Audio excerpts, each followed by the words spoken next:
Hey, Teacher Mood here. Thank you guys for continuing to follow us on Facebook and like us on Facebook at Teacher Mood Tutoring Services LLC. Thank you for following us on Instagram at teacher_mood. And make sure that you go and subscribe and hit the bell on our YouTube channel at teacher_mood. I am Miss Thurman. I am the owner and operator of Teacher Mood Tutoring Services LLC. And I want to thank you guys for continuing to watch our videos. I had another book that I wanted to share with you guys for our Read Aloud segments. It is about a young little girl named Paula, who is the daughter of civil rights activist Andrew Young. And I thought this book was so befitting for a time like this because it talks about boycotting and protest and fighting for equality. And I want you guys to remember that Black lives have and always will matter. So our story today is Child of the Civil Rights Movement. It is by Paula Young Shelton and Raul Colon.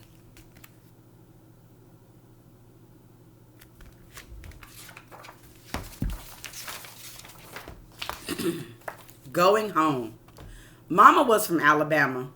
Daddy was from Louisiana, the deep south.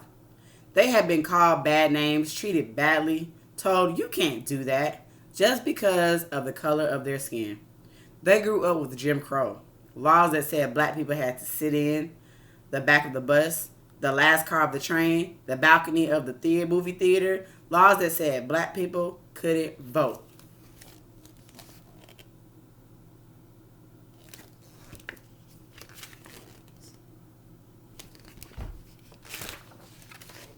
I was born in New York, where there was no Jim Crow. But one day, when Mama and Daddy were watching the news, they saw something called the Freedom Riders. Black and white students riding buses together from the north to the south to protest the bad laws. They watched as racists pulled the students from their seats and set the buses on fire. "We have to go help," my father exclaimed. "We have to go home," my mother declared.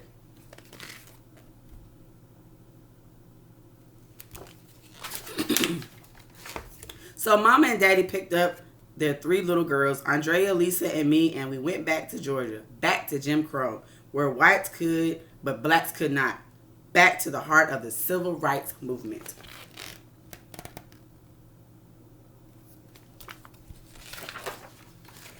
My first protest. In our home in Atlanta, Jim Crow was everywhere. At first, I thought Jim Crow was a big black crow that squawked whenever a black person tried to get a good seat.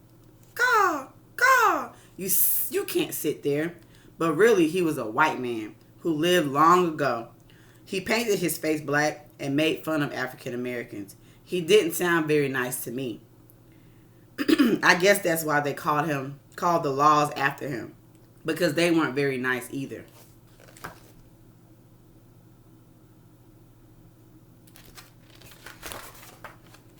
Despite Jim Crow, a few restaurants had opened where blacks and whites could eat together. One Sunday, Mama and Daddy decided to see how far things had really come. So after church, we went to have brunch at a brand new Holiday Inn restaurant. We stepped into the fancy lobby with chandeliers hanging from the ceiling, and we asked for a table, but they wouldn't let us in.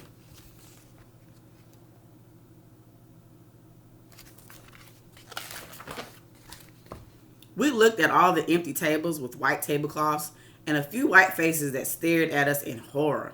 All we wanted was to sit down and eat. I was so hungry that I started to cry. But they wouldn't let us in.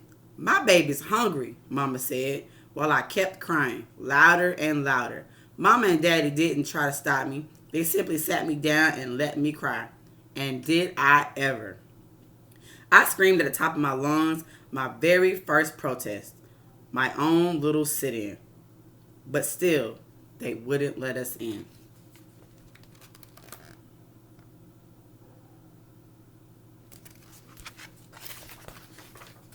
Uncle Martin. Uncle Martin had a big, broad smile and eyes that twinkled. "Come here, girl," he said, whenever our families would meet at one of the only pools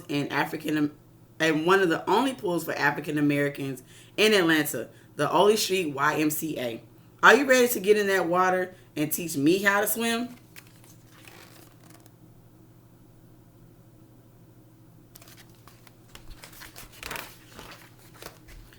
Run! I would run as fast as my little skinny legs could carry me. Run and leap.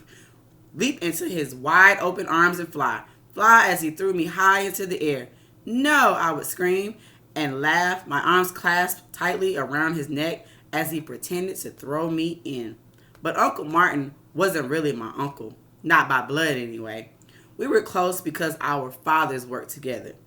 We were close because our mothers worried together. We were close because we all struggled together. Close because we were brought together for a common goal, a common good. We were one family, the family of the American Civil Rights Movement.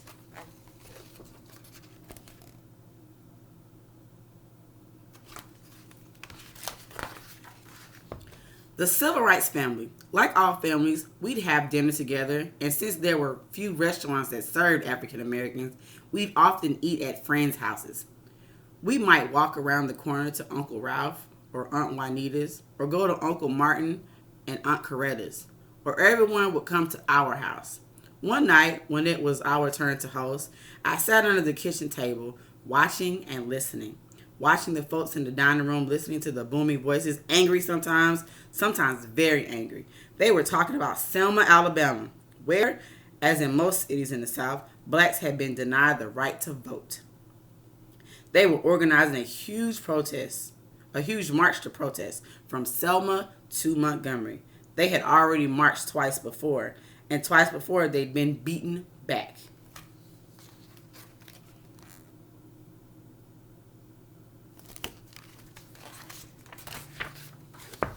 With everyone trying to talk at once, I thought they sounded just like instruments tuning up before a concert. Blackwell, the professor, was like a trombone, so smooth, clearly presenting the facts. Hosea ambled around the table in his overalls, tooting like a tuba. I was in Selma last time, and we've got to go back. Let's wait, Daddy said, the mellow saxophone of reason. I flinched with Big Orange stood up, his huge frame towering above everyone else. That ain't right, Andy. He boomed like a bass drum. We got to go help those folks now. Uncle Rolf agreed, his voice rising melodically above the horns and drums like a violin. Then Aunt Dorothy's sweet soprano joined in. We've got to get the young people involved, she sang. If they can go to Vietnam to fight, they can fight at home. Mama's flute chimed in from the kitchen, reminding the men that the women would be the key to any march's success. Meanwhile, Uncle Martin sat silent and listened to the orchestra play.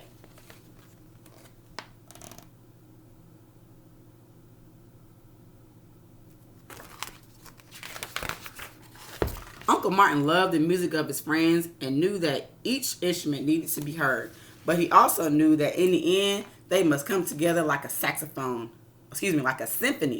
as one. Paula, baby, Mama said, set the table. I slipped out from my hiding place, grabbed the napkins and forks, and bounced into the dining room, my nightgown fluttering behind me.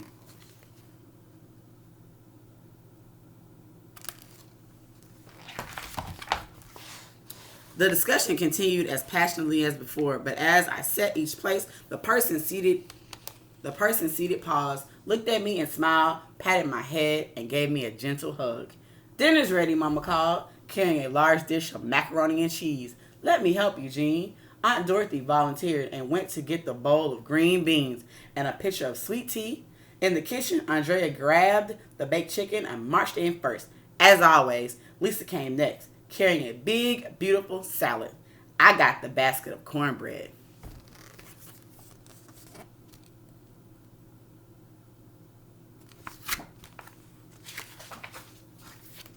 Sometime later, when everyone was done, there were hugs and kisses, and I'm so full I can't walk, and raving about the macaroni and cheese, which seemed to come from a magic pot that filled up every time you scooped some of the creamy casserole into a plate.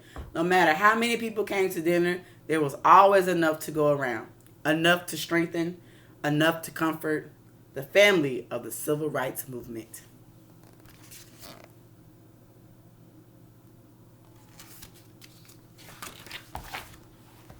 Selma to Montgomery. Daddy was away a lot. Alabama, Mississippi, Florida, Georgia, while Mama stayed home to care for us. He was away marching, organizing, registering voters, protesting unfair laws, teaching nonviolence. Sometimes he was beaten. Sometimes he went to jail for breaking the Jim Crow laws that said blacks and whites couldn't eat together or go to school together or even drink from the same water fountain. Sometimes he went to jail just for marching.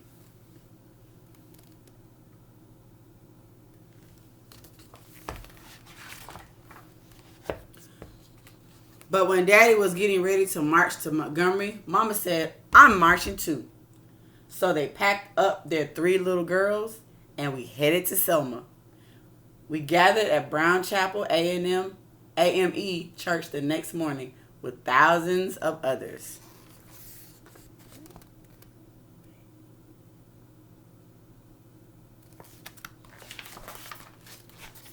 I looked around and saw so many different kinds of people, black and white, young and old, rich and poor. There were Jewish rabbis, Catholic priests, and lots of Baptist ministers. And there was even a man with one leg who everybody called Sunshine. There were people from the South and people from the North. One group had come all the way from Hawaii, and they handed out leis to the leaders. Excitement flashed through the air like lightning. Then Uncle Martin linked arms with a priest and extended his hand to Aunt Coretta as if to ask her to dance, and the march was on.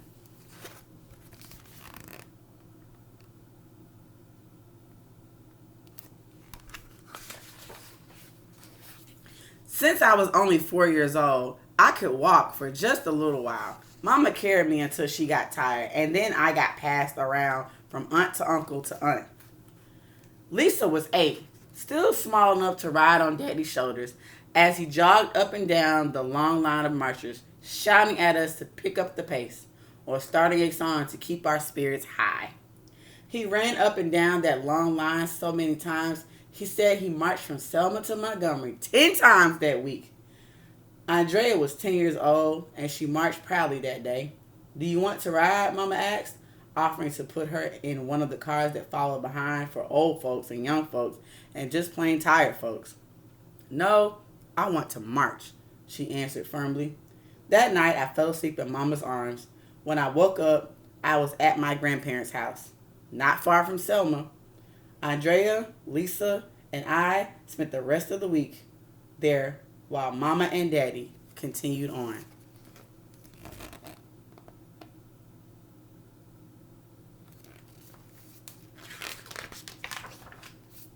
The Voting Rights Act of 1965. Then one joyous evening, the 6th of August, 1965, my family sat around our small black and white television set.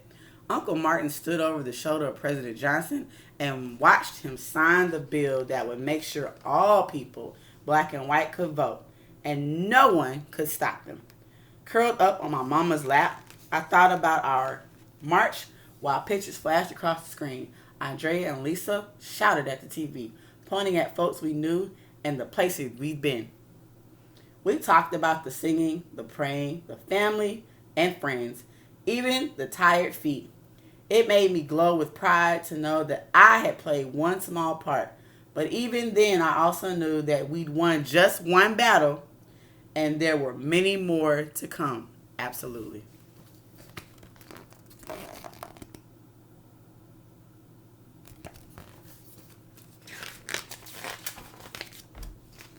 And one day, when Mama and Daddy were too tired to march, too weary to carry us on their shoulders, too exhausted to fight another battle, the baton would pass to us, and we would march on, children of the Civil Rights Movement.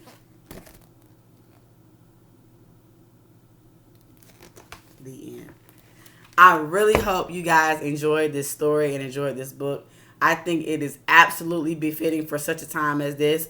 I want to personally thank those, and I want to show my appreciation to those who are out there protesting Black Lives Matter and out there setting an example. And I'm so happy that we had our forefathers and those that came before us to pass the baton on to us, because there is work still to be done. Thank you guys for listening to our read aloud today. I hope again that you watched this story and that you liked it and you enjoyed it. And I hope that it encourages you, and I hope that it inspires you to continue to fight on. All right, tune in next time when I'm in my teacher mood.